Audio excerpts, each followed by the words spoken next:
Hello everyone, Jack Delahy here, founder of collegeconsulting.us. We have one mission at collegeconsulting.us, and that is to help the country's highest performing high schoolers reach their full collegiate potential so they don't end up like the vast majority of high school students who look back on their college planning journey after they're seniors in high school and say, if only I had known. Now, in this YouTube episode, I actually want to pull back the curtain on a different angle of our college confidence program, and that is office hours. Office hours are a crucial portion to what we do, and it is because it is one of the only times that we allow all of our members to come together live on a call with us in true office hours fashion, just like a high school teacher or a college professor would host office hours where it's open door policy. We have an open door policy 2 times every month where either I or our director of customer success, Nira, hosts office hours. What we do is we always start out by going through exactly whether you're in 8th grade, 9th grade, 10th grade, 11th grade, 12th grade, or even a freshman in college, because yes, we do support freshmen in college to the first half of freshman year, where we are in the college confidence roadmap. That is our curriculum,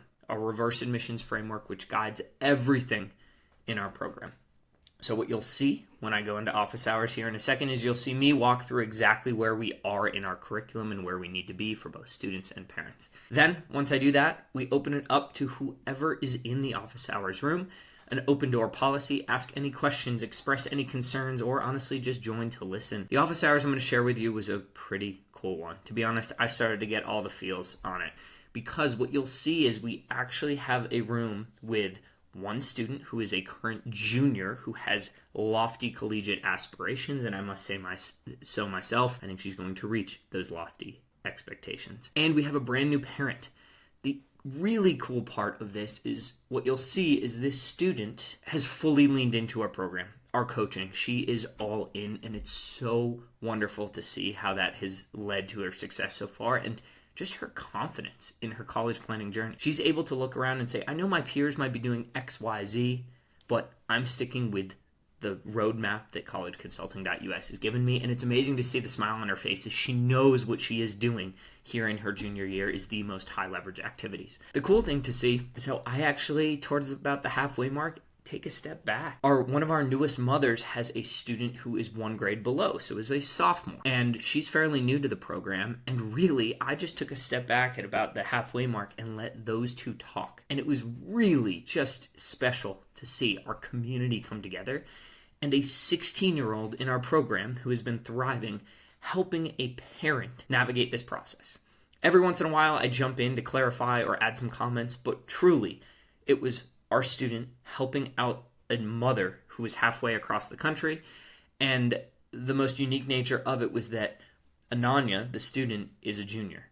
Gwen, the mother, has a sophomore child. And so Ananya basically is this projection forward, 365 days in the future for the mother saying, oh, if my son who just joined this program does XYZ, as Ananya is looking me in the eyes, telling me he can reach the same level of success. Watch Gwen as she goes from at the beginning of the call fairly nervous, potentially anxious, or honestly just uncertain about this college planning journey she's just dived into, to by the end the look on her face of complete in control confidence. And she even looks Ananya in the eye and says, well, if you can do it, maybe my son can do it too. Office hours are a really unique part of our college confidence program, and so I wanted to give you a deep dive into that. I'll come back at the end and give a little wrap up, but for the rest of this YouTube video. One more item here, as you'll see, office hours can go long, and this office hours is over an hour long. So what we'll do is we'll put timestamps and important markers along the way. That way, if there are certain aspects that you want to learn about the college planning journey, you can just skip right to those timestamps. Enjoy. It is Wednesday, February 26th. It is 5:02 Mountain Time. We are going to get started. As a reminder, for those who haven't joined office hours before, please go on mute at the start. I'll walk through the curriculum, exactly where we are, and then we'll go one at a time answering everyone's questions. Let's dive into it. Here's where we are in the college confidence roadmap. As always, let's start with our seniors. So gone are the days now of me starting with the freshmen in college. As a reminder, we work with all students into freshman fall of college. We are now in freshman spring of college, so those students have now become alums. By the way, they're still available in the college confidence community for you to be able to talk to them if you want. So if you have a school in mind that you're interested in, we have plenty of students who might just be at that school right now and can tell you that's what the community is there for. Now, as we go to our seniors have a very interesting time. We have some seniors who got into their dream school early decision, and guess what? They're done. Congratulations to you. My guess is none of those seniors will be on this call. They are done. They are relaxing. By the way, I still have many tips on how to proceed with your second semester senior year if that's the case. But for those seniors, they don't have to complete the remainder of section 7. Now, for the majority of our seniors, they're not done. They may have applied early. Maybe they applied early action, and now they've applied regular, and they're waiting. For those who have been deferred, and I'm going to call this out for the last time. Please complete section 7.4 in the roadmap. The roadmap will guide you step by step how to complete a deferral package. A deferral package is critical as it will help you stand out from the pack when all of your peers have been deferred in the early window and then do nothing to upgrade your application. You will stand out from the pack by providing college admissions with a real live update saying, here is what has occurred since I applied in November. That is critical. This is the last time I'm going to call it out. It was due 2 weeks ago, but for us seniors, it's critical that you understand a deferral package. So I want to call it out one last time. This is your window. As soon as we hit March, your applications will still be reviewed, and so it's critical you get in a deferral package. For those who are just joining, please, if you could go on mute, that would be fantastic. That allows me to get through this, and then I'll go one by one answering any questions that you have. So that is where the seniors are. Now, by the way, one more thing I want to talk about with seniors is just because it is second semester senior year does not mean your job is done. Get prepared. Starting in just 4 days. 4 days, we reach section 8 in the College Confidence Roadmap, which I walk you through how to prepare for acceptance and rejection. I walk you through our decision-making framework, our how to decide framework, which walks you step by step how to analyze the schools that you get into and actually objectively make a decision that you're proud of. I then have a lesson, section 8.3, Colleges of Business, how to negotiate. And if you want, Julie Tolaire, one of our amazing mothers, literally has a recorded session of me walking her through section 8.3. She then went and called the admissions department for her daughter 2 years ago and got $56,000 right there by using our exact framework of how to negotiate. I think that was probably a pretty worthy 5-minute phone call. We then walked through waitlist, how to place a deposit, and how to prepare for going off to college. So seniors, section 8 is critical for you. All right, let's move back to our juniors. Our juniors, you should be in the depths of section 3. And by the way, we are now transitioning on to section 4. So let's talk through that. For our juniors, we had safety, probable target reach. We discussed how at this point of junior year, we transition our mindset from exploratory phase to application phase. This is the transition right here. From February into March of junior year, we go from let's explore college list, how many schools, to now we're starting to narrow it down. And so I teach you safety, probable target reach, how to assess where schools fall so you can, what we call, see the rainbow. We then also talked about teacher recommendations. So juniors are about to transition if you're on pace in the program from section 3 to section 4. That means section 3.4 will be complete. The best teachers, the ones who will write the best recommendation, the ones who will write the recommendation that stands out the most, are the ones who are going to get asked first. So what we do at collegeconsulting.us is we just make sure our students are the first of the first. Our students ask their teachers early for teacher recs, even if it's as simple as, hey, teacher, I don't really know that much about the details, but would you mind this summer possibly writing me a recommendation? Get your foot in the door, get your spot in line. Most of the top teachers will write 5, 6, 7 recommendations, but they're not going to write 17. So we teach you why to ask for teacher recs before March concludes. We then discuss in section 4 the Common App. It is our first foray into the Common App. We actually teach you how to create a Common App account. I know, kind of scary, but also exciting. Juniors, we're going to teach you the exact portal through which you'll apply to 98% of your schools. And I say 98 because if you're applying to the California schools, you use the UC app. If you're applying to Texas schools, you use the Texas application. But for the vast majority of your schools, it will be done through the Common App. And we teach you how to create an account and get set up. which is pretty exciting. It's kind of the first step that really signifies that transition from what has been a lot of exploration, learning about yourself, talking to your coach about your college list, to, hey, we're going to apply to these schools in less than 9 months. Pretty darn cool.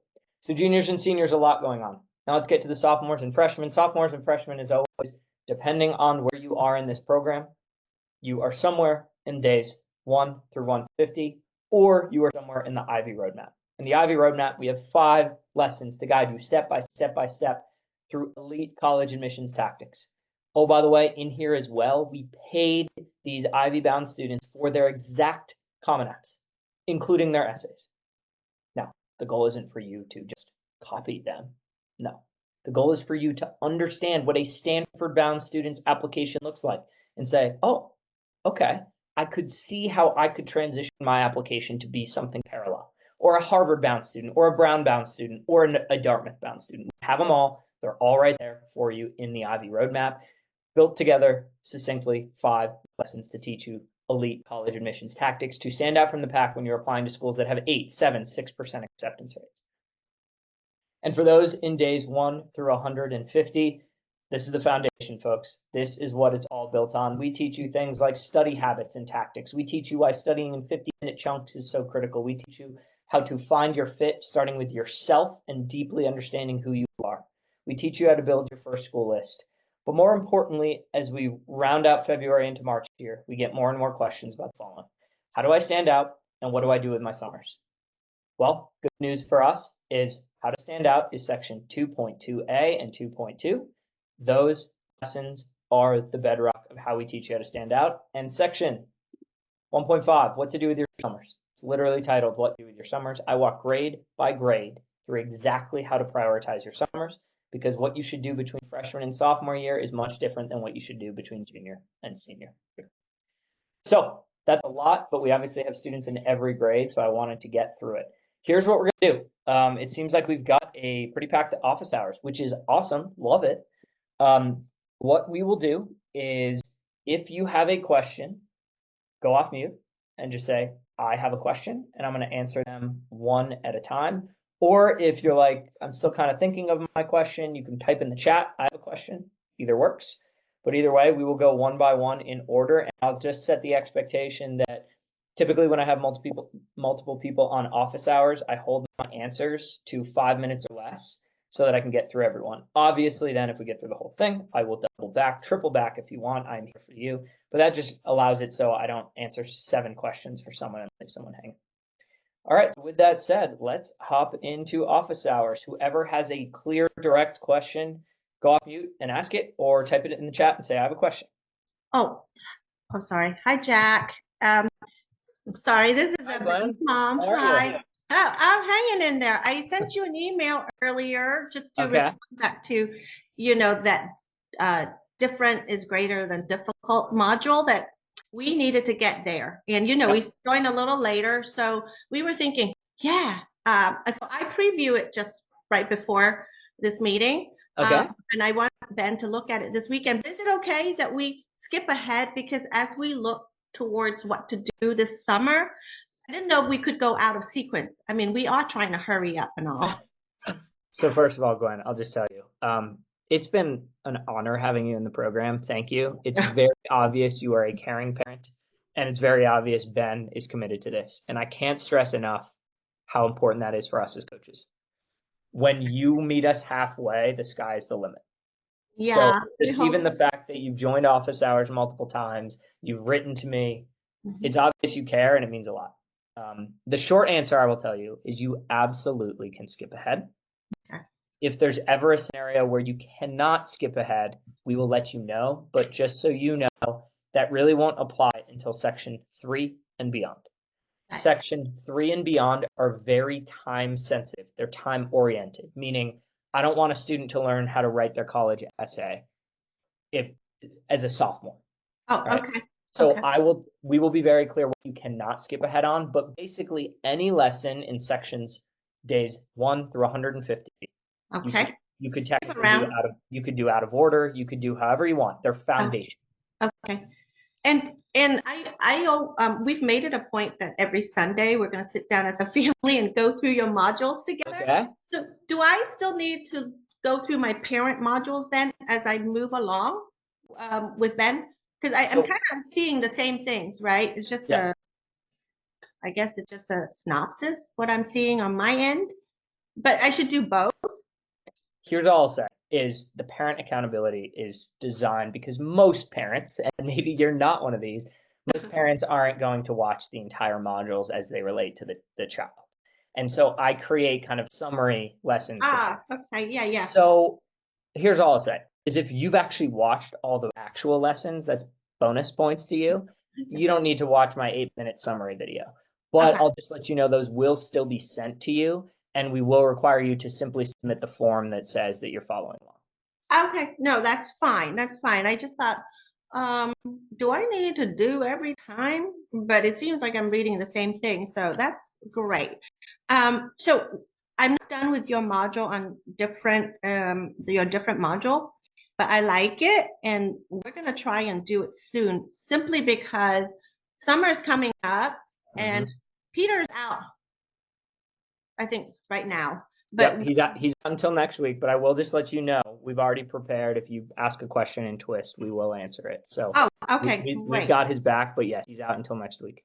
Yeah, so we are considering some summer programs for Ben, and we wanted to, his homework was to figure out what he thinks he might be interested in majoring in, or, what are his possible interests, and look at the careers, etc. So my husband and I kind of said, well, you do better in biology than all your other courses, and right now he has no preference, Jack, and that's the problem. If the kid had a passion, that would be so much easier, right?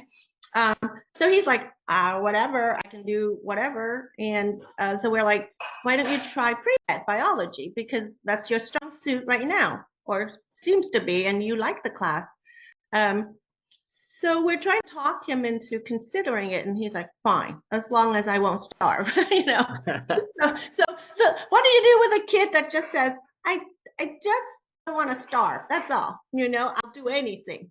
So do you have students like that where they have to find their passion and they're like, fine, I'll do whatever, All the time. I actually, based on where, I'm trying to figure out where he is. So I want to show you a couple lessons. I have not looked at his Twist as of today, so I don't know where he is, but I do want to call out in days 31 through 60, we do have an entire module called Find Your Fit Student to School, where we actually asked Ben to take 2 assessments of himself. One of those assessments actually will help identify possible majors that could be a fit. Oh, good. Okay, maybe. Well, we just passed the 8 to 30, so we should be on the next module this weekend.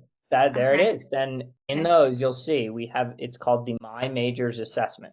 Ben will fill those out. He'll submit them in Twist. Peter and the rest of our team will review those, and then we'll be able to provide feedback. The 2 quizzes are fairly extensive. It'll take Ben probably combined 45 minutes.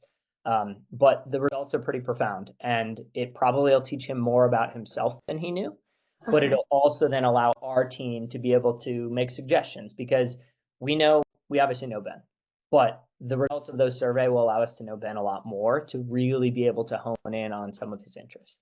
Okay, so right now, I guess we're just a little nervous because summer's right around the corner, and a lot of the program deadlines are, April 1st or April 15th. So I did want to ask you, we have found some programs at Georgetown for pre-med, immersion, etc.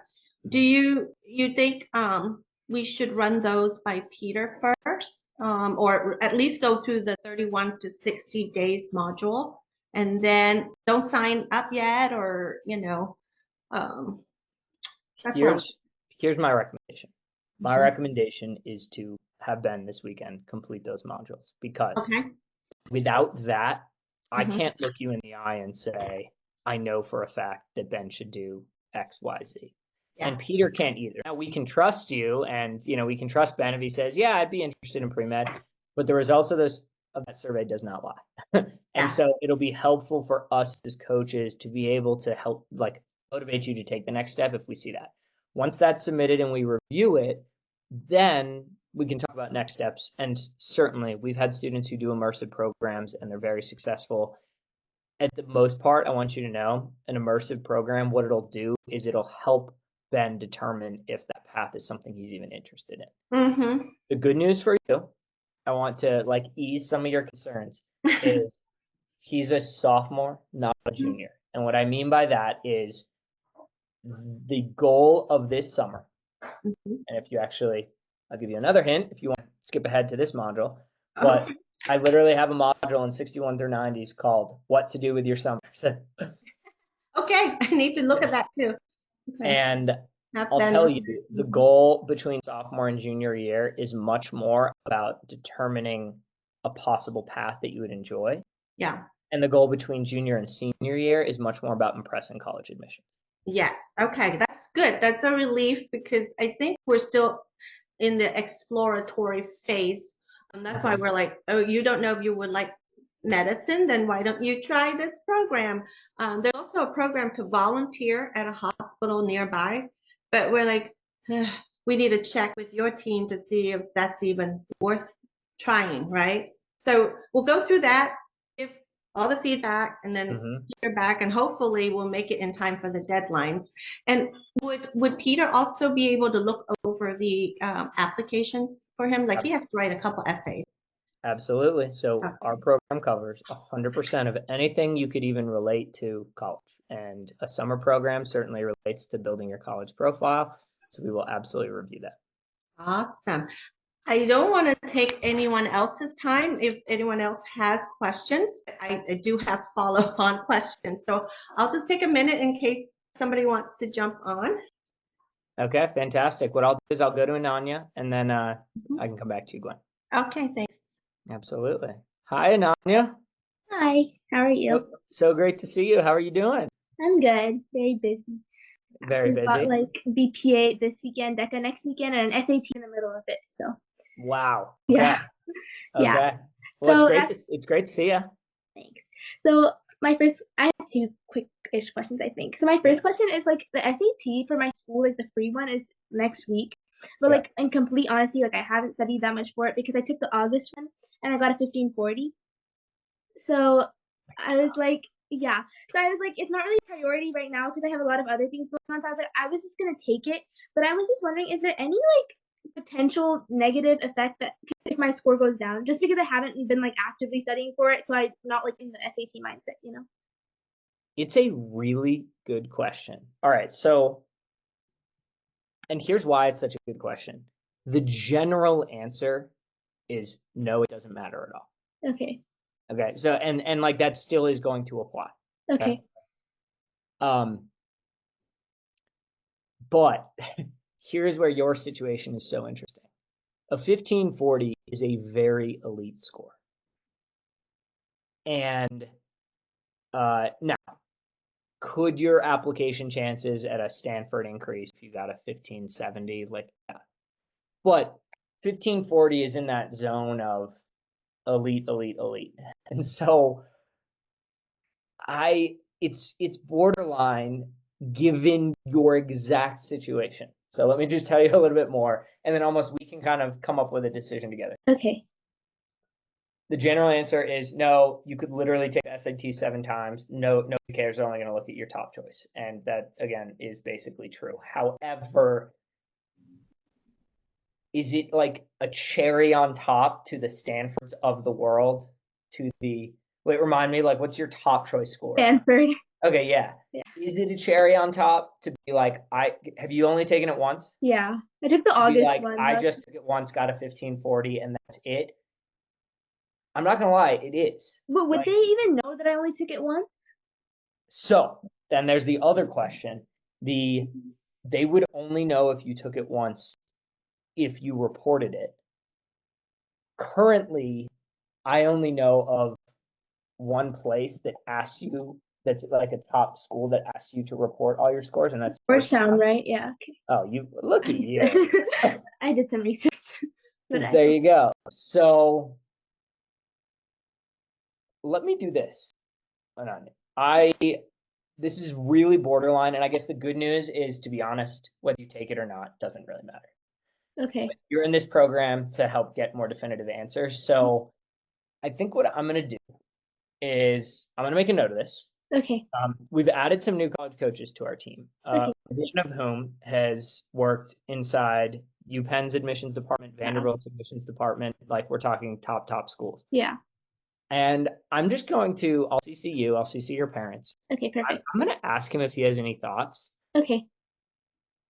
Because sure, like the pros is you take it, you haven't studied, but oh my gosh, you get a 1560, we're all happy, right? Yeah, like I don't know what'll happen because I did study in the summer. I didn't get there's a question in the chat. I didn't get any professional prep. I just used Khan Academy and did Blue Book practice test. But like I haven't been studying, so like there is a chance it could go down, not because I don't know the content, just because I'm not in like SAT mindset. Like I'm in like DECA and BPA and like AP test mindset. So I'm just worried about that. So I was like, if I can save myself the stress of the SAT because it's not really gonna do anything, then I was like, okay, I'll just not take it. But yeah. It's a really good question. So okay, yeah, just let me know. I'll put you in an email literally right after this. Perfect. I'm gonna CC Nick. Okay. And we'll see what he says. When is it? Just so I know. Next Wednesday, the 5th. Okay, so we've got a week, but I mean, really, I'll get you like a definitive answer in 48 hours. Thank you. You're welcome. All right. And then also I have a piece of good news. So I don't know if you remember, but Project Life Ready, I finished and I published it on Udemy. Yeah. What? Yeah. So like it's currently a little bit irritating to get access to because you have to if I send the person the link, they have to hit request and then I have to hit approve and then they can see it. But it's like all on there and it's like good. And I've had like 2 of my friends, they're going through it like right now. They're gonna do it this weekend. And they said it looked good. And my mom's gonna go through it too, just like a grown-up perspective. Can I have the link? Yes, I'll email it to you. Amazing. Yeah. Congratulations. So actually, given that Gwen's still on, I have to tell Gwen, what you are hearing is Ananya's exact result of the different is greater than difficult. Yeah, I was actually going to say that when she was going through. So. Oh, I am so amazed. I bowed down. I'm like, your mom must be so proud. So you did this all through Jack's program? Yeah, I started building this project in August or July, sometime in the summer. Yeah, and I've been doing interviews with professionals and stuff, and I just put it all together 2 weeks ago. Wow. And may I ask, what is your project? Yeah, so it's called Project Life Ready. Actually, I'll send you the link. The more people who do it, better for me. But it's please. yeah. So I put it on Udemy. Have you used it's modules, and it has video lessons. Yeah. So it's basically I'm having essential life skills for teenagers. So I broke it into 4 modules, and it's time management, prioritization, physical fitness and nutrition, emotional wellness, and personal financial management. And for each module, I got one expert. So for the first one, I got a corporate vice president to talk about how he manages his time. For the second one, I got a nutritionist, then a life coach, and finally a financial he writes financial blogs. Yeah. So I got them all to talk about the lessons, and then there's 4 lessons in each module, and there's a little quiz at the end of each module, and you get a certificate of completion when you're done. Oh, wow. I love it. I love it. I want them to go through it. No, I love that. Time management, and that is great. May I ask also, what did you plan to major in? Oh, I want to do a double major in economics and psychology. Oh, so this is, like you said, makes sense with the path, right? Oh, yeah. It's brilliant. Actually, I was going to say, when you were asking about what he wants to major in, until my sophomore year, I thought I wanted to do graphic design and cinematography. But then I realized that wasn't really my thing, because I was I'm much more logical, analytical than I am creative. And I was doing the personality test, and I got ENTJ, and I was searching up careers for that, and management consulting popped up, and I did a lot more research, and now I want to do that after. Oh, wow. Business. Thank you. Thank you for sharing. Oh, my gosh. Okay, I hope Ben will get to that point too, but that's brilliant. Now, did you use, because Jack, I just got to the part where it says you kind of put out admission science people, but you're not necessarily having people do it. So I was just curious, did you use them or did? For what? Yeah, I'll clarify there. It's basically I use the term showstopper activity, which I give credit to in the program. I say I didn't come up with this, but I like how I think it really does describe the purpose well, Yes. right? Like it's a showstopper. Like Ananya is going to apply to Stanford. Ananya is going to have a 1540 SAT. She's going to have the GPA, right? But guess what? 96% of students who apply to Stanford have the GPA and test score and get rejected. So what this does is this now puts her in a league of her own. Yeah. Hands down. And here's the best part, Gwen. It's authentic. Yeah. It's not made up because someone's cousin said, hey, this would look impressive. Do it. Right. The different is greater than difficult exercise starts with the notion of it has to be something that you are actually interested in, because that's what comes across to admissions. Yes. So now she's going to apply with her 1540 and her elite GPA, and they're going to say, cool, but everyone else has that too at Stanford. And then they're going to look at this project and go, my goodness, this is a go-getter. Yeah. Oh, I'm sure she will get in. Oh my God. Thanks. Let's It's hope. so amazing to actually see one of your students doing your program and coming up. This is great. Thank you. I'm glad I joined today. You know, I couldn't find your link. I had to go back to the previous email. Do you not send out reminders? Somehow I wasn't on the reminders. Interesting. We do send out reminders. Yeah, I So have a reminder. you got one? Yeah. I don't know what happened, but it's fine. Oh, wow. Okay. Anyways, do you have more questions? I I just wanna do, but make we can sure. alternate. I have endless questions, so you can go and then I'll. Oh, me too, but maybe you will be able to answer my questions now that I think about it. My question was about the summer program too, because I'm a junior going to senior year. So I was just wondering if it's going to be beneficial to do like a paid program or just focus on my college apps this summer. Yes. Ananya, okay. So, and I got to preface, this is where the personalization comes in. Okay. So my statement, and I'm saying this because Gwen, I know you're listening. This statement that I'm about to say does not apply to everyone. But I know Ananya's profile. Ananya, you do not need to do any type of paid program. Okay. Okay. Great. Now, I will just focus on college apps. yes, and yes. Now, Gwen, if you're like, wait, why? I'm confused because She probably got tons of things already. all college admissions wants to see is less but better. Okay, less but better. In fact, there was a world where if Ananya this summer did a paid for program that kind of half-heartedly related to what she would want to do, it would dilute the real thing that we want to talk about, which is this project that she just worked for a whole year on. Yeah. But I need people to do it is like the next problem, but I'm working on it. Well, Set so it out. Yeah. Yeah, exactly. I'll put it in the community. I was actually going to see if anyone might do it because it's only an hour long. If anyone sat down to do it, it really wouldn't take them more than an hour.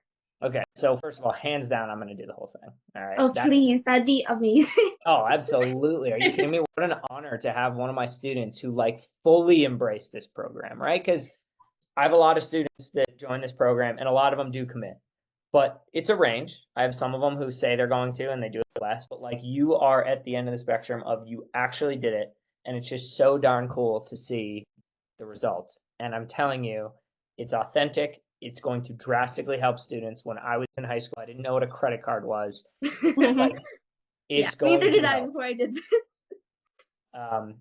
So please post it in the community. Yeah, I actually might go above and beyond, and I might take the link. I'll do it first, but I might take the link with your permission and put it out onto my entire email list, which has Oh, please.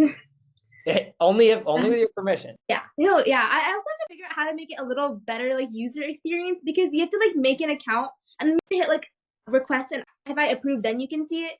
But I didn't make it a public link because I wasn't sure like what that entailed. But I'll smooth out the kinks, but I'll send you the link.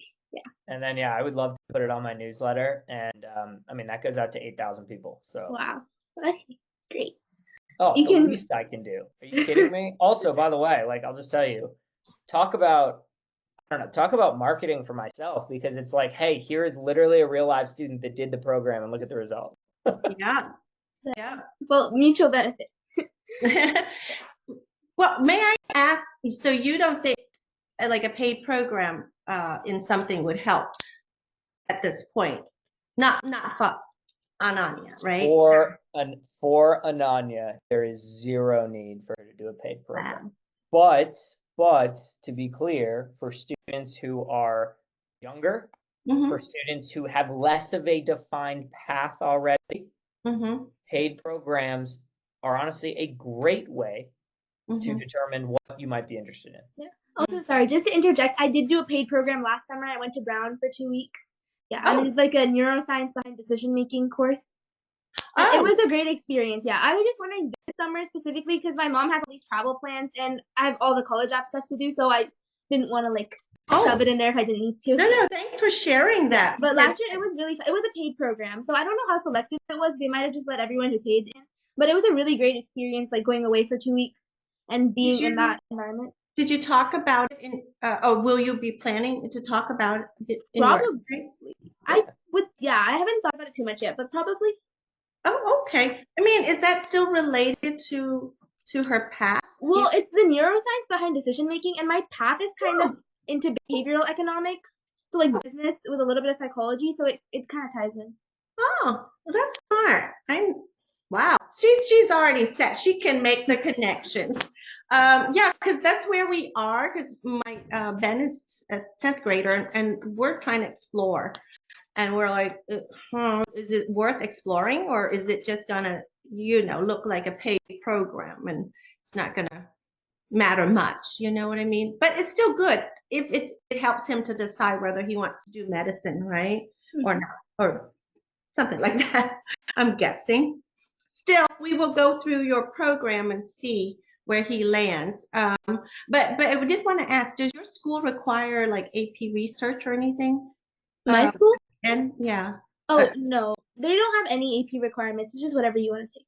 Oh, okay. Okay, so Jack, because Ben's school, they're done by junior year, so their senior year they have to do an AP research or senior project, something like that, which is kind of supposed to be like their passion project or internship.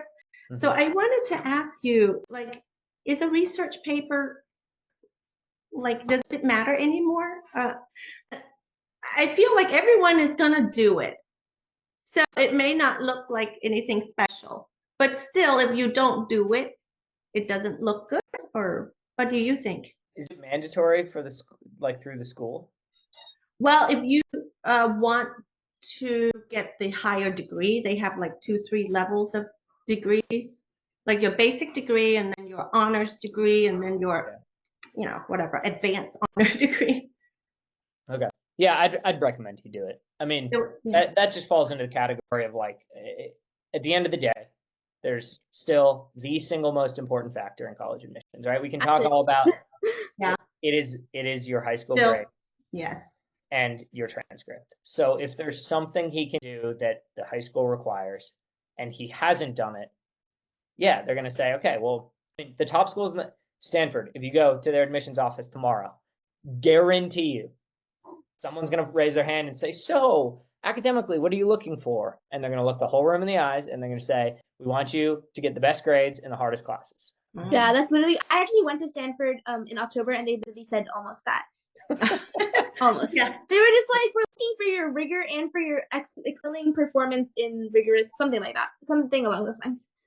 So I'm hearing this. I don't know if this is true because we're in private school now, but we were thinking for my younger one, not Ben, that we might take him out and go to public school. But they're rezoning our area to a really like not very advanced school. So there's 2 schools of thoughts. You could go to a less rigorous school and be at the top, or just take classes where you ace them instead of the hard, rigorous classes and only get B's. You know what I mean? So what do you think? How do colleges really look? And I know they say, well, it depends on whether your school offers. So the school does offer, then you should, even if you get a B in an AP class versus an A in an honors class, or? Anya, do you remember? Yeah, the B+ rule. All right. This is Anya, by the way, this is like a trial run. If ever you want a job, I'm hiring you. Oh, yes, you should. So he basically says like if you're gonna have a B+ or higher in like the hardest level class, like an AP class, then you should do it. And if you're gonna have less, then it's better to drop. Okay. B plus is the threshold, which really, by the way, kind of means B plus is equivalent in the eyes of admissions for a higher level class. So if you are deciding between AP or honors, and you're like, I think I can only get a B plus, that will be deemed the equivalent of getting an A in whatever level is lower. Because to quote Stanford, they want you to get the highest grades in the highest rigor. Well, that brings up, well, what if I can only get a B plus in the highest rigor? And so I interviewed a bunch of admissions reps, and I also just assessed a lot of the applications that my students were submitting. B plus seems to be the exact threshold. So they're okay with that. If a student can get an A minus in a higher level class, they should take that higher level class. Okay. But if they say, I really can only get a B minus, they should drop down. Getting a B minus in an AP class, that it will hurt your application versus getting an A in the lower tier. Oh boy. Okay. Okay. We're going to have to, sometimes you don't get to drop once. How many APs were you planning to have him take? Oh, he's already taking 6 this year. Oh, wow. Because econ is like 2, macro and micro econ. So it's like he's taking 7. So he's overloaded, unfortunately. So he needs to get that B plus. But we'll see. I guess we will find out. A little nervous there. But if he gets like a 4 or a 5 on his AP exam, then and he's not flunking in his class, that should get him a B plus. But we will check to be sure. Yeah, there you go. Yes, thank you. Ananya, only because I'll bounce back and forth, and then, hey, Donovan, good to see you. Welcome to office hours. The way we do this, just so you know, Donovan, is we kind of do round table. So we're just going around the horn if you have any questions. So if you don't mind, hang out until I call you. Oh, he can go because we've been going this way, and then you can come back to us. Okay, all right. Very nice. I kind of just came in because my parents were like, you should really go to office hours because you've never been there. And I was like, okay. All right. Awesome. Well, welcome. You and Ananya are both same grade, right? Donovan, you're 2026, right? Yes. Yeah. Okay. So you two are the same grade. You're in the same path. You're going through the same thing right now. So, yeah, welcome. Oftentimes I have students, parents who join office hours just to listen. So, glad that you're here. Given that, Ananya, what other questions you got for me? Oh, okay. Back to me. I had a few more questions. Also, next year, so it's kind of late for me to be asking you this because I already submitted my schedule, but I just wanted to confirm that this would be okay. I did kind of mention this to Peter, but we were like running out of time, so he just said it. I'm taking like one early release this year. And like I know like that's not great, but like I have a logic behind why. So this year I took one because I was doing French in freshman and sophomore year, and Spanish I've been doing since 7th grade, and this year's like my last year of Spanish. But French, I was supposed to take French 3 and then AP French 4 next year, but my school stopped offering French, so I'm doing it with like a tutor outside school. So I needed like my early release to have the time to do that. And next year I'm doing the same thing, but I wanted to do 2 early releases because I don't have like a 7th class that is necessarily something I'm interested in. So instead of taking like a random class, I thought it might be more helpful to have like French, and then I have, because that'll be like 7, then I have 1 early release in which I would, the first semester I have college apps, and I'm also doing like AP microeconomics outside school. Is that fine? It is more than fine. Okay. It's going to fall into the, you've heard me say this in the curriculum. I'm going to say it live to you. It's how you tell your story. Okay. All right. So let me paint a picture so you can understand. If there's a student who is like, I dropped a certain language, I dropped French, and, I didn't really tell anyone why or how, but I just dropped it. Without telling the proper story, it could be deemed by college admissions like, wow, look, this student took French for, a typical thing I get is a senior who's like, I took a language for 3 years. I don't want to take my 4th language for 4th year. And they're like, can I drop it? And I would say, yes, as long as you tell the proper story. So if you don't tell the proper story to college admissions, and in a second, I'm going to make sure, Anand, you know exactly how to get that communication to college admissions. They could deem it as like, wow, look, she's getting lazy, right? Like, early release, like, what's up with this? Now, your profile is so elite that I'm not really certain they would think that. But the bigger theme is a lot of schools, you don't want to leave that up to them to decide. Yeah. You don't want Stanford to have that moment of like, is she really being lazy? So here's what you do. All you need is you need a proactive reason, and you must communicate that to college admission. So Okay. multiple ways you can do this. The easiest is your guidance counselor at school is going to write a letter of recommendation. And Mhm. most guidance counselors at school, it's the most boilerplate, like generic letter Yeah. of rec ever. No, but mine Just knows that- me because of the amount of times I asked her about a friend. There you go. Okay. Here's what you should do. You should go to her. You should say everything that you just said to me. You Okay. should literally tell her, and then you should look her in the eye and say, "Could you put a note that this was a proactive decision into my Like recommendation?" recommendation. Okay, perfect. I can do Easy way. that. Okay, Now, great. if somehow she's like no, which is crazy, other ways you can do it. You can add in. There's literally a 300-word section at the end of the Common App called additional information. Oh, If there's something you haven't been able to explain, you can write it here. Beautiful way to be like, hey, I just want to call out. You might see in my application I did XYZ. Here's why. The key is to tell Stanford that it is a proactive decision and it was made with thought and care and not just, I'm 17, I'm lazy now. yeah. Okay. Yeah. And my French tutor from outside school, she loves me. She said she'd be happy to write a note as well explaining the situation. I was like, okay, You got it, Nanya. You're Okay. cruising. perfect. All right, Gwen. Oh, may I Pass just back to you. Yeah, thank you. I just wanted to ask Anani if she's in state with Stanford or out of state? No, I'm in Texas. Oh, okay. Because Yeah. they say Stanford and the California schools, they tend to just take their in state, like out of state is almost impossible, but that's not true, right? No. No. So Stanford's a private school. So Oh, Yeah, the I was- in-state, out-of-state does not apply. Now, just to be Public clear, schools that. yeah, the public schools, that does apply. So top public schools in the country, University of Virginia, UNC Chapel Hill, UT Austin, Yeah. Nanyas, Ah. and then the UC schools. So Gotcha. UCal Berkeley in-state. So you can go and Google it, but for all of those schools I just mentioned, the in-state acceptance rate is significantly higher than the out-of-state. Right. And it varies.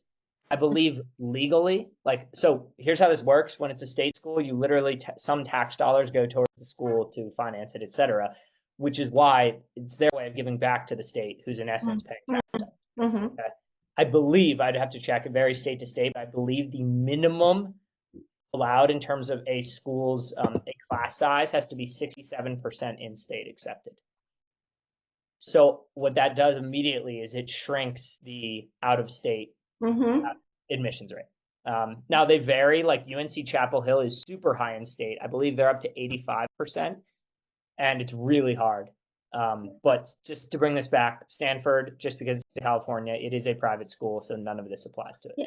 And I know for UT Austin too, they accept the top 5% of every graduating class in like every high school. So that leaves really little room for them to take other like out of state people. Top 5% of every high school in Texas. Yeah, in Texas. Sorry, yeah, in Texas. Oh, It'd be nice if it was every high school everywhere. No. Yeah, I just was in gonna Texas. say there might be a chance. So this is really a question for both Donovan and Anania. Is as far as teachers for your recommendations, how do you guys go and pick them out or cultivate relationships with them? Do you have to kind of start in sophomore year or? Do you want to go first? Or I can go first if you want. For me, it's kind of like, so I mean, cultivating a relationship with the teachers, like, I mean, if you like do well in their class and you're like kind of on good terms with them, I feel like you have the relationship down. If you've taken their class for at least like 2 years, then I would say that's like a good go-to for That makes a sense. letter of recommendation, because you like interacted with them a lot, so they know you very well. Also, if they're like, let's say it's like a math teacher and you're trying to get like into a college for like a STEM thing or something, I suppose that would be that would make it better. But I think Like the best way to cultivate a relationship with a teacher, honestly, I feel like is just like take their class. And like, Mhm. I mean, I've taken a class with for 1 year with like these two teachers, and I would probably ask for a letter of recommendation because like if you do well in their class and like you do good work, like they learn about you, and so you guys kind of build a relationship. Yeah, that's yeah, I'm trying to tell Ben, but I just didn't know like like Jack, what like do you recommend they like go to office hours more, or I just didn't know if you guys have to go to that length or So in my high school, we don't even have office hours actually. Like me personally, I just like talk a lot if you couldn't tell. So I like talk to all my teachers like before, after, like just about their general life. So like I have full confidence any one of them would write me a good rec letter. But when I go like based on like I think the two I'm gonna ask, one is my Spanish teacher because I love languages and I'm president of Spanish Honor Society, so he interacts with me a lot in that as well. So he just knows me really well. And then the other teacher I wanted to ask is my stats teacher, AP stats, because I'm doing economics, so that's like a closely related one that I could, if I wanted to go closer to my major, yeah. And she also knows me really well. And one time I tried to argue with her to get points back by showing how my grade was statistically significantly off from my average. And she That's didn't give me brilliant. points back, but she said that it was really cool. That is, I'm sure it was memorable, so she would write about it. That type of story, and seriously, like that is so everything about that is awesome. You might want to hint to her that she should legitimately use that story in her life. I will, yeah.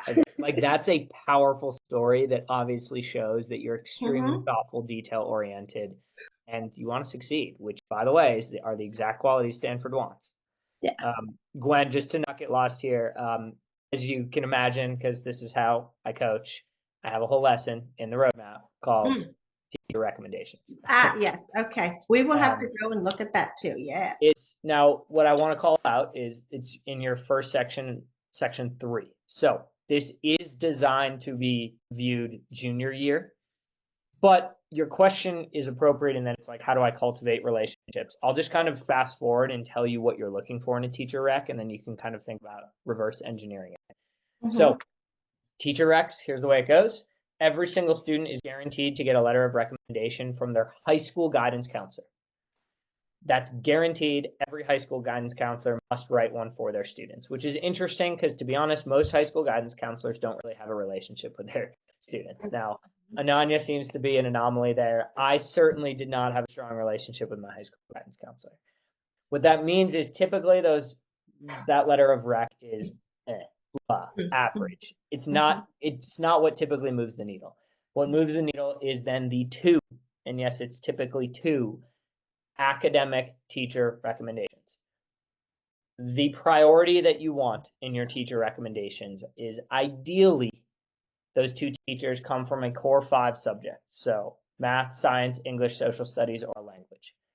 With that said, the top priority is that you deeply feel they will write an exceptional letter of recommendation. So like I often have students who are like, I'm really into video production, like an elective. And I'm not sure, should I ask my math teacher? And when I dig deep, I realize their video production teacher, they deeply feel will write like an exceptional, authentic letter. And their math teacher, they're like, yeah, I'm okay. It's like, if that's the case, you go with your video production teacher. Ideally, it correlates that it's a core 5 subject and they're going to write an exceptional one.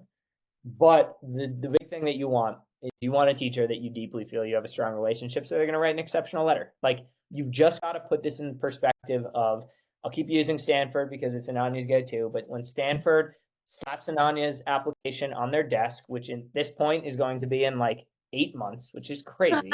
Scary. They're going to have looked at thousands of applications, and they're all going to be teachers who are like pretty okay about their student. Like, yeah, he's a good kid and he works hard, right? It's exceptional if you can find someone who like really actually has such a relationship with a child that they're going to just write that extra paragraph, write that extra, right? Like that is the goal. And yeah, it takes time, but I think Donovan really hit the nail on the head. The goal is attend their class and actually care about their class. Like if your school doesn't have office hours, you don't have to go to office hours. Even if they do, you don't have to go. But the bigger theme is showing a teacher you care Mhm. over the course of an entire year has an effect on a teacher. In a Mhm. way, like I'm not a teacher, but I do know in my graduating classes of students, I'm like, I can totally identify the students who have cared. And those are the students where, if approached, I would totally write like a glowing letter of recommendation, right? It's just so obvious when you're in a role. Like, again, I'm not a teacher, but I can see the other side of the desk when a student is just dedicated and cares. Good news is, I think Ben's going to demonstrate that. So I know it's kind of a long thing, but I have a 40-minute lesson on Teacher Rex. But the timing, just so you're aware, Gwen, is you are an entire year ahead of time. Yeah, you're really on top of things. Really? Oh, I feel like we're so behind, but thank you. But should you have an A in the teacher's class to ask the teacher, or should you ask for teachers whose classes you do best in only? I mean, again, the priority is relationship. Mm. But I will say, ideally, Ben doesn't have too many classes where he's not getting an A anyway. I mean, again, but Okay. I think for the most part, does it correlate that getting a strong grade means the teacher's more likely to write a good rec? Yeah, because it means that you dedicated yourself. But I have seen teachers write exceptional letters of recommendation for that, let's call it B+ student who grinded and showed that he was willing to hustle. Yeah. That could be really valuable. All But right. I would never ask for a teacher rec in a class that I got an F in. Yep. Makes sense. Thank you. All right. What other questions? Ananya, are you done or do you have more? No, I have endless questions. I just Let's didn't want go. to take up the entire time. Okay, so I was thinking about my Common App already, and I wanted to run an idea by you because I have like a running list on my phone of like ideas. But I've been thinking more and more about how we were talking about like my story, like way back a few modules ago. And like when I first watched that module, I was like, yeah, I have a story. Like I don't do things for just for the heck of doing them. But like now I'm like, does everything I do actually connect together? So just to give you some context, like the biggest things that I would put as like what I do, I did gymnastics for 7 years, and I stopped with you like this past year, but I still coach and I choreograph routines, and I'm doing mindset coaching, so I'm still very like in touch with the sport. Then I love my languages, so I'm president for Spanish and French honor societies, and I do like a bunch of stuff for those. And then I'm in BPA and DECA for the business part of it, and I'm like an officer in BPA. So, and I like put a lot of time into my events for those two. And then the last thing I have, which is like a fun activity, is iFly. Have you heard of it? Like indoor skydiving? Oh, Yeah. so cool. I know it. I don't compete, so it's like a recreational activity because they don't really have competitions, but it's amazing. Yeah. By the way, okay, we'll get to your question. The fact that you do iFly should absolutely be in your application. Why? Because it's different. Oh, okay. So does it matter that it's not competitive? I gotta show you something here. Okay. You're gonna be like, oh, I remember this chart, but Yeah, I'm sure I do. I'm not, gonna try to find an iPad video. not every single thing has to be in your story. So here we go. Oh, and just to give you like, this is my coach. I was flying on his head. It was really fun. Oh my goodness, that's so cool. That's me. Okay, yeah. iFly needs to be somewhere in your, even if it's just in your, you know, you have 10 activities in your activity section. iFly should absolutely be in it. And if you run out of activities, it should be in your additional information section. It's unique. Very few students do that. That's super cool. Okay. Stanford wants someone who has top academics, top grades, has a project, and then the cherry on top is like, yeah, I do indoor skydiving. Guess what? A human is going to read your application and go, this girl is cool. Okay. And that's real. Like, that's the difference between you getting waitlisted and in. When they're like, if this girl like passed by admissions office next year as a freshman, would I want to talk to her? And if they go, yeah, because I want to hear about skydiving, like that's big. So keep that in mind. Okay. Now we get to your question, but I've just got to highlight this. Okay. This is in section 2.2. Yeah. Story path showstopper. Yeah, I remember this. You know this chart, but what I got to call out here is, does every single thing need to be inside your path? No. Is it nice when you have activities that are inside your path? Yes. But is it okay to have the occasional activity that is outside your path? Absolutely. Okay? We don't want to go so far in this notion of story path showstopper that the some of yours that are outside of your path, you're like, ooh, that doesn't perfectly align. It's like, you're a human. You should be able to have different interests. It's just in general, we want at least a majority of our activities to align with this story. Okay. Okay. Yeah. Okay. So anyway, like let's actually get to your answer here. So what's your exact question? Is it like I'm not like the exact question is, how do I tie a narrative of, like, if I had to say like this is who I am in one sentence, I couldn't do it because like okay. I have too much. Yeah, because you have too much. Okay. But I couldn't drop any of it's not like any of them are surface level either. I go kind of deep into all of them. They're just a little, Yeah, I got you. In general though, right? We're targeting economics and sorry, what's your second major? Psychology. Yeah, okay. So in general, right? If we go on this notion of look at all these dots of activities. Here we go. Yeah, here we go. All right. So you have a lot that relate to that path. Economic psychology. A lot of things relate. Now, does indoor skydiving perfectly relate to that path? No. But what I'm trying to guide you at is you're like, I need to lasso. Like, you know a lasso? Yeah. I know what your brain's saying. You're like, I need to lasso every single last one of my activities into this story that can fit in a sentence. Am I right? Is that what you're? Yeah. You do not need to do that. All you need to do is lasso some. Okay. And the other parts that don't fit into that perfect lasso actually just make you cool and well-rounded. Okay. Right? My name's Ananya. I want to be an econ psychology double major. I've done X, Y, Z, A, B, C that relate to it. Right? That's a lot. And then you can be like, hey, by the way, totally unrelated. I like to skydive.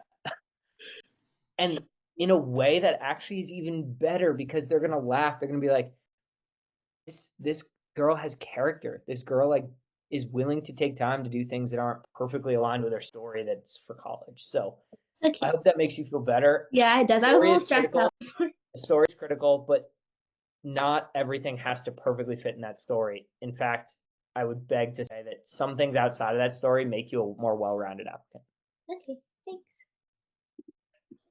Oh, I gotta go, like, because I got morning practice tomorrow, so I gotta go to bed early. No worries, Donovan. Hey, thanks so much for joining. Really appreciate it. Great to see you. Thanks. I just had a quick question for Nanya. I was curious what your showstopper was.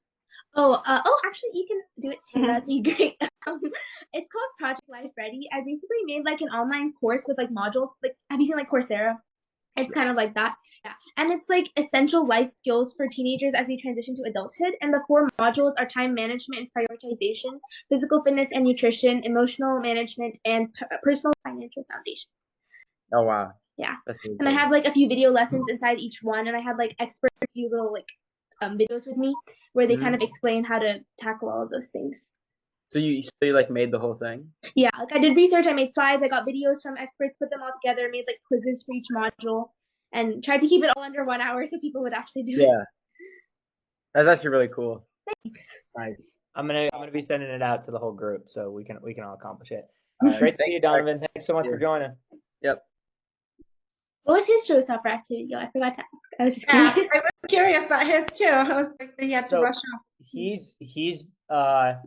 He has not been in the program nearly as long as you, Anya. So I would actually have to see if he still has decided on one yet. But he's a junior. As you know, we close our door to juniors in 4 days. So March 1st of junior year is the last day you can join. Oh, I thought you only took like first semester juniors. First and a tiny bit of second. March 1st. Oh, he just joined? Wow. No, he didn't just join, but he did join significantly after Ananya. My only point is I'm not his coach, and I actually don't know what he's chosen for his showstopper. Yeah. I would even have to see if he's gotten to that far. I think he has, though. But anyway, Peter were on, he would know. Yeah. He's on vacation right now. Sorry. Me? Oh, I joined last summer. Actually, I was kind of late, too. I was joined like right at the end of 10th grade. Oh, okay. Yeah. And here I am worrying a lot. Don't worry too much. I mean, for me, it worked out because I take myself really seriously. So I kind of took myself seriously from the beginning. I just didn't have this to tell me I was taking myself seriously correctly. No, you're way ahead, honey. I don't know if girls are more mature than boys. You're way ahead, so you're not late. But I guess I'll let Jack go, but I did want to ask at some point, Jack, with Ben's various activities, like you mentioned the iFly, Ben has that Civil Air Patrol that he's into, which they learn to fly an airplane, they do rescue missions. I just didn't know if that's something he could make into his showstopper activity. And I think, would Peter help us with that, or the exercise that he goes through in your module help Here's him? what I'll say. That's sounding like it could be a very good showstopper activity. But again, the steps would be go through the exercise, Right. Mm-hmm. submit it. We'll then actually see how the brainstorming went, because the reason why we're curriculum first, it's because we would need to deeply see his exercise, how his brainstorming worked, to show, oh, that's authentic. He actually wants to do it right, because otherwise people can just spit showstopper activities at me. And a huge portion, like I can't stress this enough, Gwen, is it has to be genuine. Like the reason Ananya's is going to hit home at Stanford is because I know it's genuine, because she went through the exercise and she was like, this is actually something that I want to do. And I know it sounds silly, but Stanford or any of the top schools can sniff out a fake showstopper. Exactly. Right. I do want him to be in it, with his heart in it. He wants to, but there's just so much there, but we don't know how to explore it yet. So that's pretty cool. Wait, so he's going to be legitimately flying airplanes? Yeah, that's the goal. Cool. Yeah, we'll see. I'm a little nervous about that, but yeah, he's already been in an airplane, sitting at the seat. Okay. He's gonna fly an airplane before he drives a car. I know. It's wild, right? So like, better get your driver's license soon. Yeah. So we'll go through it, and hopefully we'll come back with a clearer picture and end up like Ananya, right? You're amazing. Oh, thanks. Yeah, we can't wait to hear about your admissions next year. Is it next year? Yeah, this summer I'm going to start writing my personal statement, which is a little bit terrifying, but also exciting. No, I'm sure you got it. Best wishes, but we can't wait to hear more about it and everything. Absolutely. Yeah, it's crazy to think. So it's about to be March 1st and basically September 1st. So 6 months from now, you will be done with your Common App personal statement. It will be in your Common App, because we do things early at collegeconsulting.us. So when the vast majority of your peers come back to school as a senior and are like, hey, what's this I saw all my essay seniors thing? doing that this year. They were like, wait, what? Common App? You're going to be done, finalized. It's going to be pasted into your Common App, and we're going to be saying Stanford, here we come. So yes. Thank you. Thank you, guys. Absolutely, Gwen. Great to see you. Ananya, do you have any more questions? Or are you good? I'm good. I think you have one more. Let's go. What do you got? Okay, well, my college list. So, like, we're moving out of exploratory. I don't want to keep you for too long. I can talk forever. This is scheduled for 90 minutes. It's only been 65. Let's go. Okay.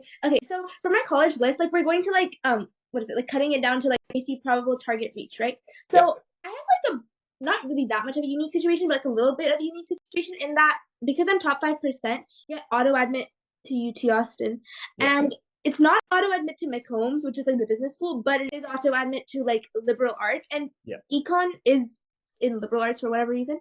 But so if I would be happy to give up econ to be in a business school because like that's more important.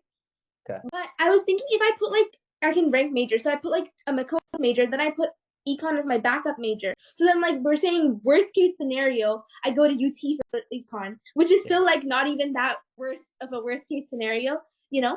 So then if I do that, then is it still necessary or important for me to apply to other like safeties and probables? Or can I then just like focus on all the, because my full list is like reaches, and like Peter and I always joke about it because every time I add one, it's like a reach. But, So you've got UT Austin in your back pocket, econ, like that's guaranteed. The only reason that I would suggest having a handful of safeties and targets is for our scholarship guarantee. Okay, so I mean, this is one of those things you can talk to your parents. If it's like, hey, this doesn't really matter, then the answer to your question is no, you don't. You literally could apply to UT Austin and then like a bunch to the top 10 schools in the country, and I would be totally fine with it. Okay. But just so you know, like we have as a company a scholarship guarantee. I'm going to turn on the lights for a second. Okay. And as part in the agreement that you and your parents signed, it just says that you Yeah. apply to a minimum of, I think we have 2 safeties on there and 2 Yeah. probable. Yeah, so that's what I was gonna ask. So I talked to my parents about this, and they were saying like for us as a family, like the priority is the college, not the tuition. Like, of course, if you're gonna get free money, no one's saying no, but Yeah. that's not like the priority. Yeah. And the other thing is like there's also a part of the contract that was like the top 5 thingy has to have like targets. I think it's 2 targets and 3 safe or 3 reaches, the other way around. But so then in that case, like to classify school as a target, like in my list, I don't have that many targets. I have like reaches and then like a few safeties, but not that many in the middle. So is it important for me to like put some in the middle or? Yeah, so it's actually a very similar answer, which is like, I know, Ananya, you're going to college because you have the UT Austin in your back pocket, right? So if you're asking me from a like, are you, Ananya, going to be okay standpoint, my answer is you literally could go UT Austin and literally apply to the top 10 hardest schools in the country, and I, Jack Deli, he would be like, I'm good. I just have to say, for like our guarantee that like, Yeah. is what your mom heard, which is why she signed up, is we will get you into one of your top 5 dream schools. Mm-hmm. We define dream schools in buckets so that we don't have a situation where a student doesn't have a 1540, let's say has a 1300, and they're like, yeah, my dream schools are Harvard, Yale, Princeton, Stanford, and MIT. And we're like, we could literally do the best coaching job ever. We can't get you in there. So that's why we have those buckets. So to qualify for the guarantee, you would need to apply to a couple targets as the agreement says. Yeah. But again, if you and your parents are like, I don't care about this guarantee, then do whatever you want. I'm only just telling you we have those in place for a reason so that we like, here's what I don't want to have happen is you apply to the top 10 schools in the country, including Stanford. You apply to UT Austin. Somehow luck isn't on our side and you get rejected from the top 10. Mm-hmm. I just wouldn't want you or your parents coming back and saying, well, we didn't get into our top 5. Yeah, no, you of being course. like, well, you didn't apply to any targets. Yeah. See what I mean? So like then my question would be if I do the target or target reach part of it for the top 5 thingy, but then I don't do any safeties, is that fine for like the top 5 thingy? Like if just UT is my safety? Yes. Okay, cool. Perfect. Yeah. And I don't know if we've sent you this. I've spent a ton of work building this out, and I'm gonna put it in the chat and have you open it. Okay. I think it's pretty darn cool actually. So I'll share my screen and then I'll put it in the chat. Okay. But so as you know, target, reach, there's a little bit of vagueness, right? Like, yeah, what is it? And everyone would know that Stanford is a reach for every student ever, right? Yeah. But when No, you start Peter was talking, like, it's your SAT. And I was like, well, my SAT falls on the 50th percentile. But he was like, no, Stanford is a reach for everyone. exactly. So what we did is we actually ended up literally, I built this over the last couple months. So wow. there's a reason you haven't seen this. We made reach, target, safety an objective measurement. So check this out. Did you put it in the chat? Yeah, I will. Okay. Oh, wow. I knew you were going to like this. I wasn't even going to share this, but like you're the type of my student who would be like, oh yeah. Yeah, this is great. So I'm just going to go out on a limb here and say, so you have a 1540. Mm-hmm. So your standardized test as today is ranked 2 of 4. Then my guess is you are going to be, do you think academically you're going to be a 1 or a 2? You're probably going to be are you a 1? Wait. I'm looking. Well, we So, have a 3 to 5. I'm in the top 2.5% of my class. Top 2.5, okay. Yeah. But like, I'm trying to like see. Well, our GPA is like on a 6.0 scale, and I have a 5.44. 411. 411. How, yeah, it'll be close. I'm wondering. Anyway, it's not really, it doesn't, we don't need to figure out what you are today, Yeah, but you'll see I have a ton of criteria. So my guess is I think actually academically you might be a 1, which means, just to walk you through this, Yeah. as of today, if you're a 1 academically, which by the way is the most elite possible, and you're a 2 standardized test wise, then you're a silver. Now, silver, by the way, is exceptional. Like, I think probably I'm going to guess that you will be one of only 2 or 3 silvers in your entire grade who's Oh, about. wow. Okay. So then you would use column G to define all of your schools. How cool. So it's very easy. So there you go, right? So now all you have to do is, guess what? Stanford, ultra reach. Okay, we knew that. And by the way, ultra reach, they're technically considered reaches, but again, I just subdivided them because calling Stanford a reach, but also calling like Hamilton a reach felt like a little, and then you've got target A's and target B's, which to be clear are all just targets. But again, I subdivided them because Davidson is like a really elite target, and it felt weird to put it in the same as like Florida State. So oh, this is so cool. thank you. I'm pretty proud of it. It took us a really long time to do.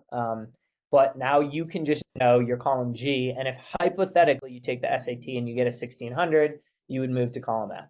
Yeah. Which, by the way, I expect me to go admissions years after admissions years, and I might have 0 golds. I mean, gold is like. Yeah. Well, I think the only reason your golds would be so scarce is because you put like 1600 SAT. If you made it like, slightly lower. Then But that was purposeful. Yeah. Like, yeah.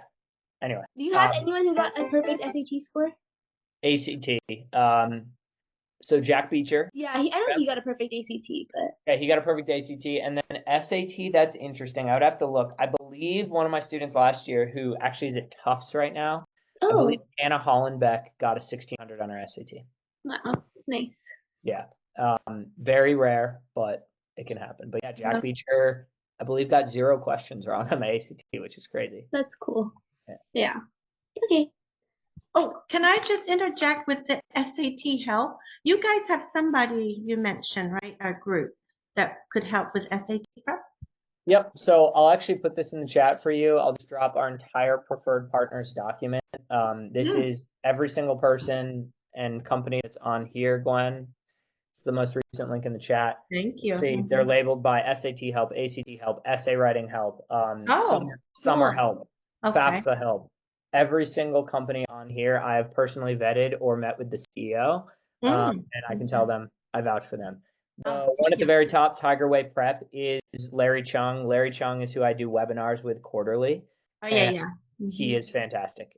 And I have many students who have gone to him with 1200s, 1300s on the SAT and they come out of it in the 1500s. So definitely recommend. But also, I just want you to know, you don't have to. There's living proof right here, Ananya, who literally just studied on her own.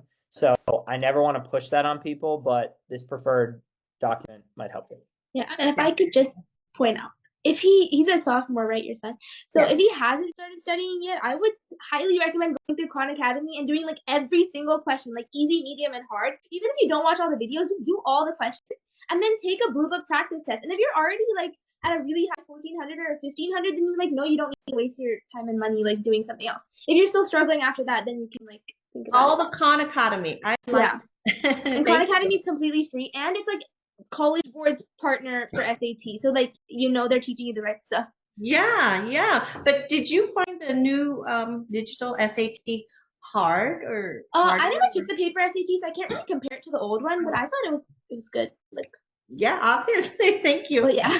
Yeah. No, sorry, that's not really helpful. But yes, I got it. You'll be fine. Yeah. I just know a lot of my friends did, like, we have this place called Katie, which is like the local SAT prep, which I never went to because I didn't think it was gonna be beneficial. And a lot of my friends said it wasn't helpful. They spent like a few weeks in the summer at Katie and they still didn't get the score they wanted because they weren't using College Board's actual resources. So just be wary about that, I guess.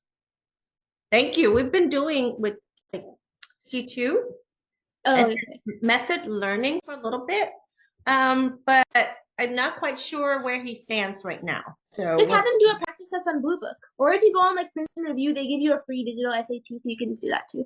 Did you do well on your PSAT? Is that a good indicator? Yeah. So my sophomore year PSAT, I didn't study at all. I just took it and I got like a 1390. And then this past year, like my junior year PSAT, I did it SAT in August and the PSAT was in October, and I didn't study for the PSAT, but I got a 1490. Oh, okay. Yeah.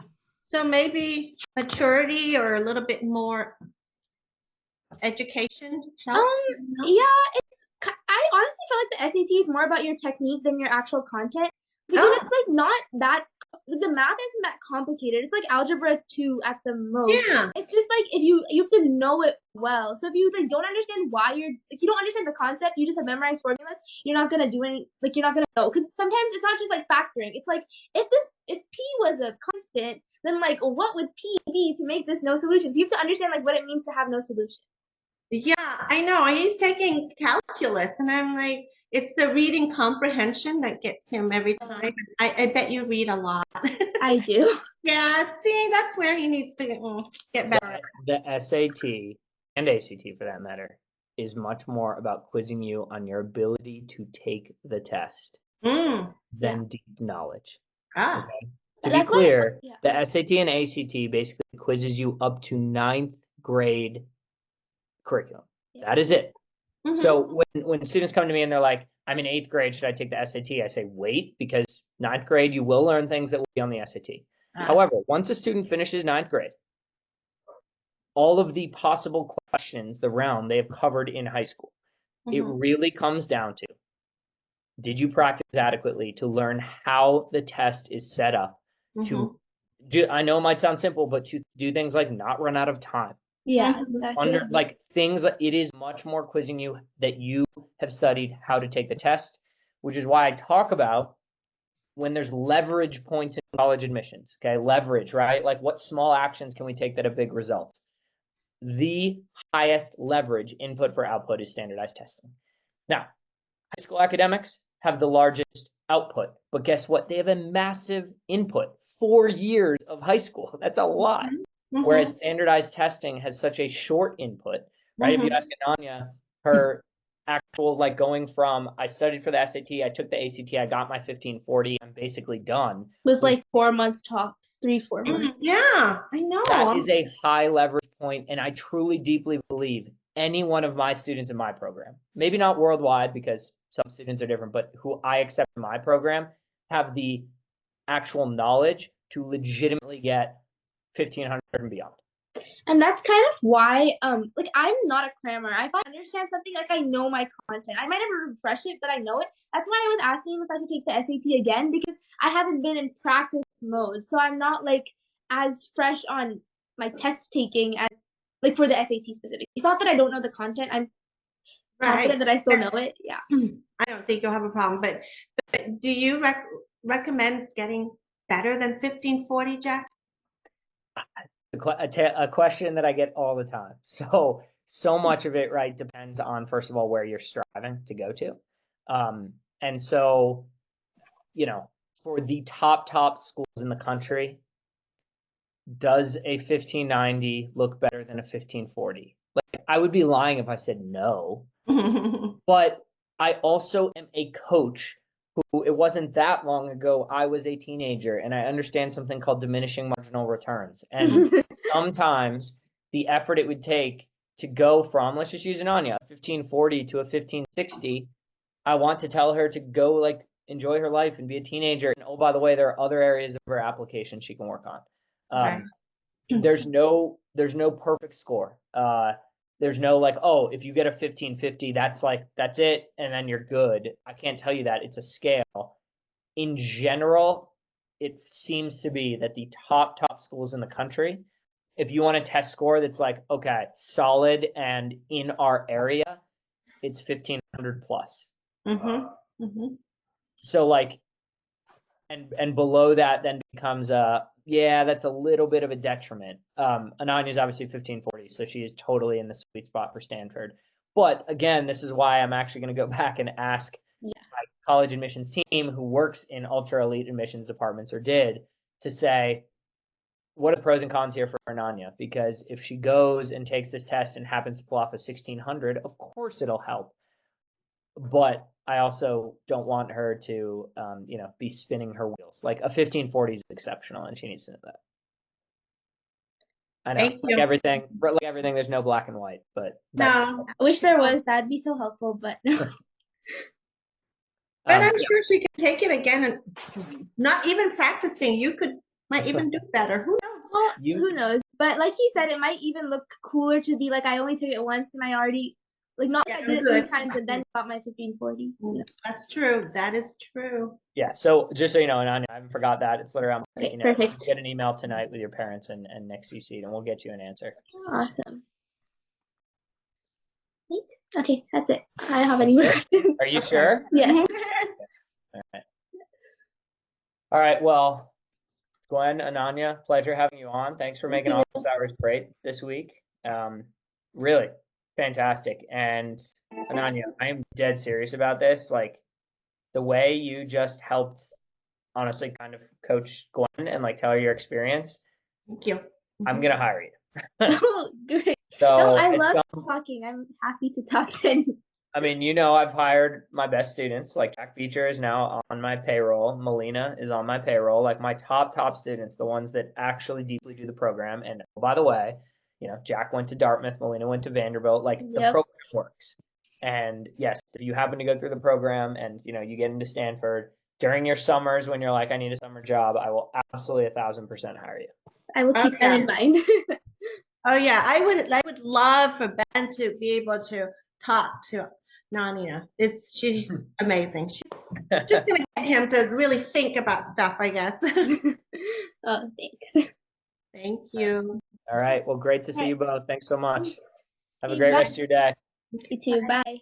Bye. All right. I hope you enjoyed office hours and got to have a little glimpse, a little peek behind the curtain of our all-inclusive start to finish 4-year college planning program. And perhaps actually you gleaned some insights that you can take back entirely for free. That is the beauty of this YouTube channel. If you're looking at that office hours recording and you say, wow, that's something that I would want to be a part of, there's a first step. We actually only accept about 23% of families who apply to join our College Confidence program. We have a very strict culture to ensure that if families do apply to join, that they are a right fit to get the most out of our program. If not, we go our separate ways. And that's why we have a plethora of free resources. But if you think perhaps you have an ultra high performing, ultra motivated high schooler who could make the most out of a program like this, you can click the link below and apply for an entirely free college planning strategy session where we will ask a lot of questions and learn about your family to see if we're a fit. And if not, you say, at this time, I can't book a college planning strategy session. I've got too much going on. Totally understand. Like this video, subscribe to this video. We release videos like this all the time entirely for free, or you can click the link below for an entirely free college confidence community. Until next time, cheers.